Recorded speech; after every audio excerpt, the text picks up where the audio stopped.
Hi, welcome to Pickleball and Beyond, and today we are here with another episode of Dink Diaries, and I'm really excited to have a very close friend of mine, Fernando, just talking about your pickleball journey and especially your paddle journey. So let's start off with, tell me a little bit about yourself and how you got into pickleball, Fernando. Well, thanks for having me, first of all. I got into pickleball by accident. So every year I go camping, and during those summer times, I used to see people playing pickleball, and I didn't know what it was, right? It just looked like tennis in a small court. For 3 years I saw it, and until finally, what was it, like a year and a half ago, I gave it a try. Yeah. And I played singles with one guy, and I just fell in love with it. Now, I remember that was my first time playing for 3 hours, and I couldn't stop. Then I moved, when I went back to Minneapolis, I looked for courts and looked for an indoor court, right, because of the winter. So that's basically how I got it. It was just random. Yeah. So do you remember your first paddle that you used, like when you were introduced? Just describe it. It might have been a wooden paddle, just talk to me on, how that felt, your very first paddle. My very first paddle, I literally just bought it at Target. Yeah. I don't remember the brand. It's very cheap. Okay, yeah. And it broke right away. And a backstory, you are very athletic, and like first time I played with you, I mean, there are some people that, don't have an athletic background, you have an athletic background, right? So yeah, getting a cheap paddle, that's the thing. So when you picked your first paddle, like literally selected your first paddle, you know how you went about that process, what were your thoughts?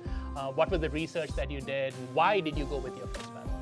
Okay, so I didn't get to test a lot of paddles at the beginning, and I just noticed the difference between. So I went from like the Target one, and then I went to like an Amazon. It was a little more expensive, but still, it wasn't there. It was a lot of pop. You could feel the wood, not a lot of control. Right.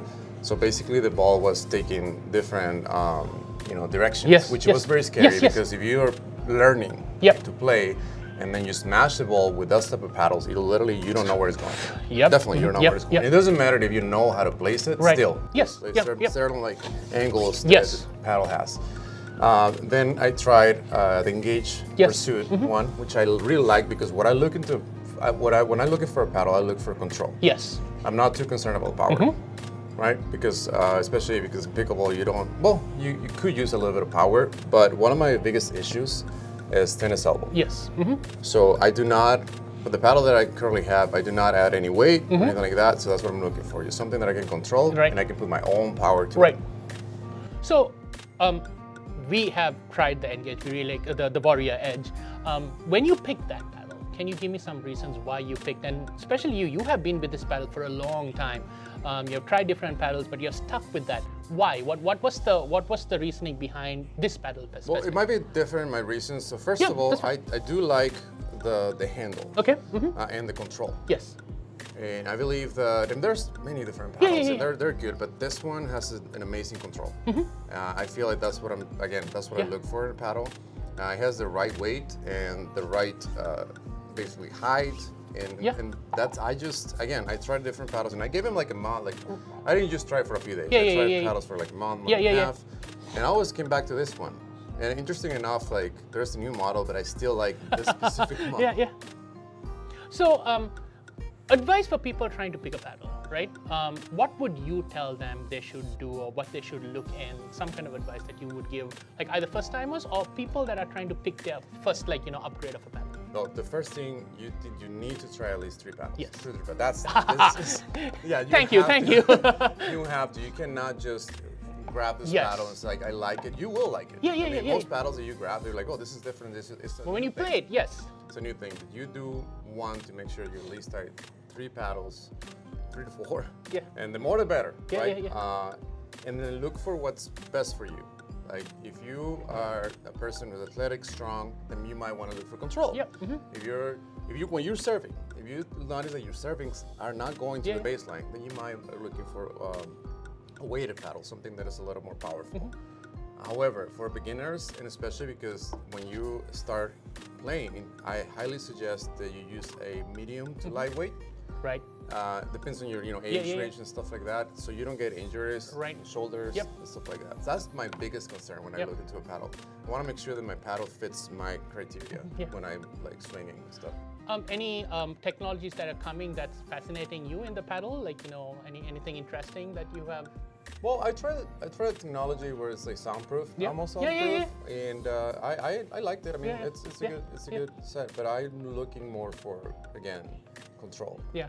Not too much spin. Yeah. I think adding a lot of spin is cheating. So you're one of those guys. There you go. Because you can really Yes, put a lot of yes, spin yes. to it, and I play ping pong, so it's like I notice there's a big difference when you add a spin, especially in serves and stuff Yeah. like that. But yeah, the technology when it comes to control, and I know that they have certain paddles for like tennis elbow. I mean, I think those are really good. Because the end goal is for you to play it for many years. Yes, exactly. Yes, So yes. that's really Injury-free, something they're comfortable with. Injury-free. Yes, injury-free That is key, right? So finally, really appreciate you taking the time. Talk to me a little bit about your TikTok channel. You like promoting pickleball. We enjoy promoting it here. So share a little bit about it. I'm sure our audience would love to hear about it as well. How did you get into it?